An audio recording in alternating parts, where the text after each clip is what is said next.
Hello and welcome to week 22, piece 44 of the Wall of Stitches Crochet Along. And for this piece, we're going to use the single ribbing stitch. So this is the smallest type of ribbing you can make, and it creates this really dense, thick fabric that is hole free and has a lovely rich texture. So for this piece, you're going to need a foundation chain of 31. So to start the single ribbing stitch, we're going to be working in the third chain from our hook. So I've marked the first chain from our hook because that's going to count, the turning chain counts as our first stitch. And then in the third chain, I'm just going to make a single crochet. And then make a single crochet in each stitch across. So the single ribbing is made up of entirely of single crochet. Oops.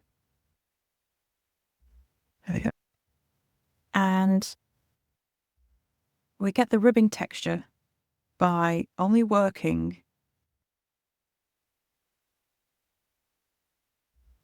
it around the posts.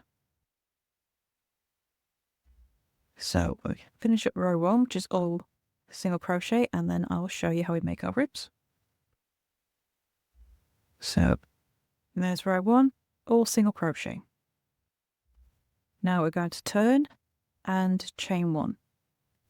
We're going to make a single crochet in the first stitch of the row, and I'm just going to pop a stitch marker in there. And I'm going to make our ribs, and we're making them with front post single crochet. Now there isn't much of a post for the single crochet, so you're essentially going to be working into the loops. Okay, so we go into the loop, which is where we just finished our first single crochet, and we're going to go through to the other loops on the other side. Because that's all the post there is for a single crochet. It's much easier to work this out for, double crochet. But it does look like you go into the loops. So you're going to pull your yarn up, put it up slightly. You're not going to be pulling up a lot, just a little bit to give it a bit of height. Yarn over, pull through both loops. And then front post around the next stitch. And you're always going to be starting into the same place through those loops that you finish your last stitch, and then push through to the other loops. Yarn over, pull up a little bit of a loop, not much. Yarn over, pull through both loops. And this is how you continue all the way across until we get to the final stitch. So where I'm coming out with my hook there, that's the same place we're going to be starting our next front post single crochet. It's something that doesn't feel quite right about making these stitches, but it does all come out in the end. So front post single crochet all the way across. Okay, so this is the last one of the row. And then into that turning chain, I'm going to pull out my stitch marker. We're going to make a single crochet.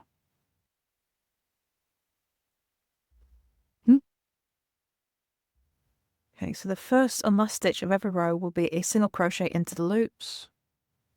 Every other stitch will be a front post single crochet. And then turn. So you can see we've now got a rib. And that's what working the post stitches does. It pushes the loops down to create that rib.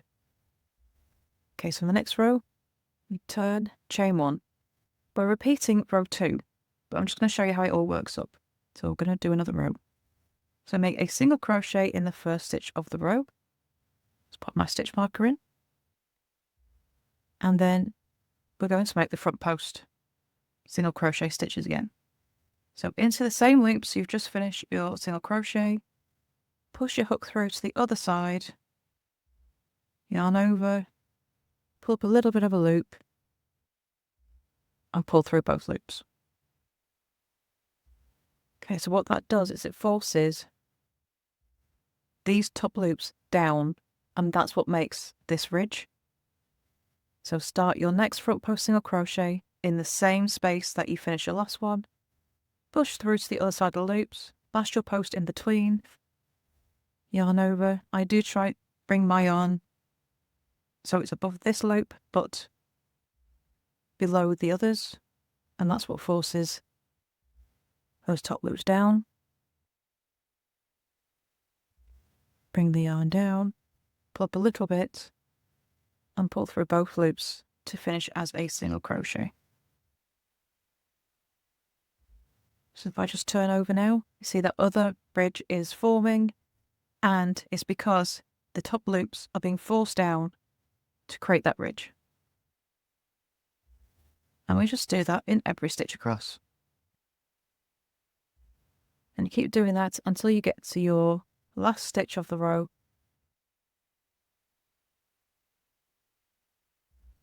And the last stitch will be a single crochet. So one more front post single crochet. And the last stitch, and you're making that single crochet in the same space that you've finished your last front post single crochet. It really does feel quite odd making these stitches because you're essentially just working into the top loops, because single crochet doesn't really have a post, but that's how it's done, and you're creating these lovely ribs on both sides.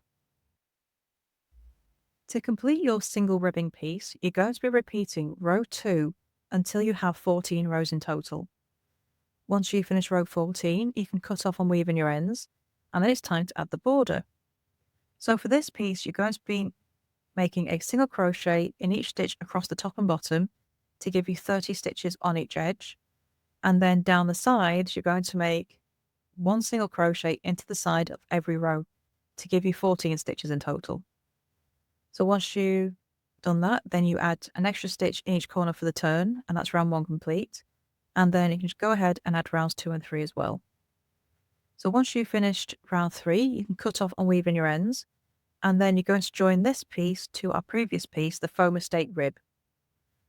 Once you've done that, that's this row complete, and then you can go ahead and join this to the rest of your blanket. So that's week 22 done. And if you have any questions, please do come along to the Facebook group, Froggity Frogs Ribs and Stitch, where you can ask all your questions, join in the chat, and please do show us your blankets as well. I would love to see how you're getting along. So thank you for watching, and I shall see you next week for week 23. Bye for now.